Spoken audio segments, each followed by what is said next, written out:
Sports with Josh Moser. Broncos fans, we haven't seen a win in 6 weeks.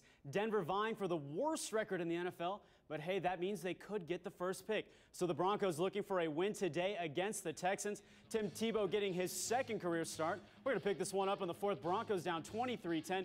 Tebow fakes a pass to the right, comes back across the middle, finds Correll Buckhalter. He's led all the way. That has reservations for 6 from 23 yards away. Broncos now trail by 6 with just under 11 to play in the fourth. The comeback is on. So now under 4 to play. It's Tebow on 2nd and 10 from his own 46.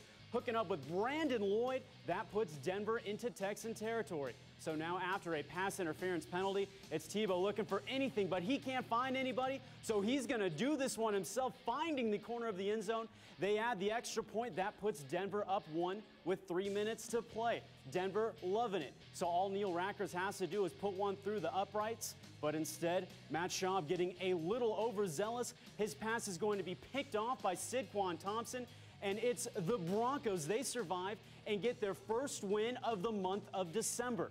So now let's take you down to Kansas City. If you're a fantasy player, I hope you got this guy on your team. That's Jamal Charles, and in the early going, Matt Castle would find him. Here he is with a little screen pass. He would do the rest from there, 6-0 Kansas City. So no, why not go back to the man? Off play action, it's Charles fading to the back right corner of the end zone. Perfect pass by Castle. Chiefs go up by 2 touchdowns.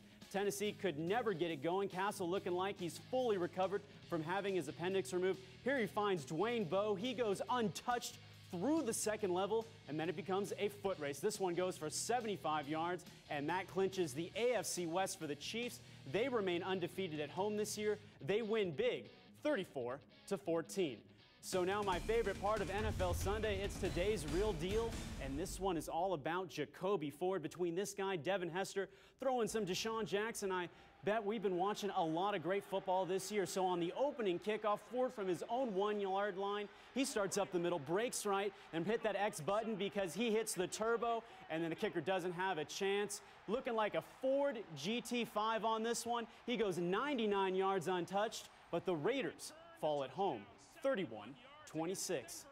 So we saw the big boys. Now how about the kids that are trying to play on Sundays? One local player took a step in that direction today, being named to the All-State team. Of course, I'm talking about Grand Junction quarterback Sean Rubalcaba. The best part about the All-State selection is he's just a junior, so he'll have a chance to do it all again next year. But let me tell you why Rubalcaba was just one of 31 players selected across all divisions to be named to the All-State team. He led the Tigers to a 12-2 record and almost got them into a state semifinal berth in that 5A bracket, but a late second prayer was answered by Regis to knock off the Tigers in the final seconds. Rubalcaba finished his junior campaign with almost 3,000 all-purpose yards. He was a threat both on the ground and through the air and was one of the most dynamic players to watch in all of the state. So joining Rubalcaba on that All-State 5A team are 2 of his Grand Junction teammates, junior running back Jerron Dennis and senior defensive lineman Casey Walker make the list. But again, both Rubalcaba and Dennis will be back next season for Robbie Owens, and look for these 2 to lead Junction back into another deep playoff run. And linebacker Bryce Gaber of Montrose was also named to the All-State team. He represents the Western Slope in the 4A division.